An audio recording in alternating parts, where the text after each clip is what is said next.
దక్షిణ కాశీగా పిలువబడే వేములవాడ రాజన్న ఆలయంలో ఈరోజు పెద్ద ఎత్తున భక్తులు పోటెత్తారు. ముఖ్యంగా సోమవారం ఓవైపు మరోవైపు సమ్మక్క సారక్క జాతర ఉన్న నేపథ్యంలో కూడా వివిధ ప్రాంతాల నుంచి భక్తులు పెద్ద ఎత్తున తరలివస్తున్న నేపథ్యం మనకి స్పష్టంగా కనిపిస్తుంది. అంటే గత వారం రోజుల నుంచి కూడా చలిని సైతం లెక్క చేయకుండా త్వరితగతిన అంటే సమ్మక్క సారక్క జాతర ఉన్న నేపథ్యంలో ముఖ్యంగా తెలంగాణ ప్రజలకు ఇది సమ్మక్క సారక్క జాతర పోయే ముందు తప్పనిసరిగా ఇటు రాజన్నను దర్శించుకునే సమయం నేపథ్యంలో ప్రతి ఒక్కరు కూడా మొదటగా రాజన్నను దర్శించుకుంటారు. ఆ తర్వాత సమ్మక్క సారక్కను దర్శించుకుంటారు.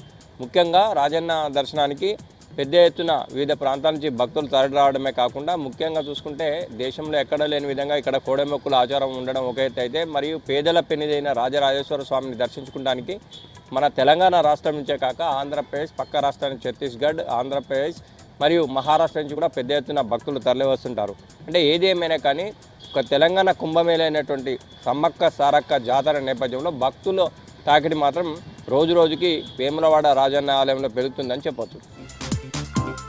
పీజీ 3వ సెట్ సెమిస్టర్ సంబంధించిన పరీక్షలు వాయిదా వేయాలంటూ ఈరోజు ఎస్ఎఫ్ఐ ఆధ్వర్యంలో శాతవాహన యూనివర్సిటీ అడ్మినిస్ట్రేషన్ బిల్డింగ్ ముందు ఎస్ఎఫ్ఐ ఆధ్వర్యంలో ధర్నా నిర్వహించారు. ఈ ధర్నాలో పెద్ద ఎత్తున విద్యార్థులు పాల్గొన్నటువంటి పరిస్థితి. ముఖ్యంగా ఓవైపు గ్రామ పంచాయతీ ఎన్నికలు నడుస్తూ ఉన్నాయి, ఇంకోవైపు చూసుకుంటే కూడా సెట్కి సంబంధించిన ఎగ్జామ్స్ ఉన్నాయి. దానికి కూడా విద్యార్థులు ప్రిపేర్ అవుతున్నారు కనుక వెంటనే వీసీ దీన్ని దృష్టిలో ఉంచుకొని ఈ 3వ సెమిస్టర్ పరీక్షలను వాయిదా వేయాలంటూ కూడా ఈరోజు పెద్ద ఎత్తున ఉదయం ఈ అడ్మినిస్ట్రేటివ్ బిల్డింగ్ ముందు ఎస్ఎఫ్ఐ ఆధ్వర్యంలో పెద్ద ఎత్తున ధర్నా నిర్వహించారు. ఈ ధర్నాకు సంబంధించి కూడా విద్యార్థులు కోరేది ఒకటే, ముఖ్యంగా ఇప్పుడున్న పరిస్థితుల్లో గ్రామ పంచాయతీ ఎన్నికలు ఓవైపు మరోవైపు సెట్కు సంబంధించి కూడా ప్రతి విద్యార్థి కూడా ప్రిపేర్ అవుతున్న నేపథ్యంలో 3వ సెమిస్టర్ పరీక్షలను వెంటనే వాయిదా వేయాలంటూ కూడా విద్యార్థులు డిమాండ్ చేసిన పరిస్థితి మనకు కనిపిస్తోంది.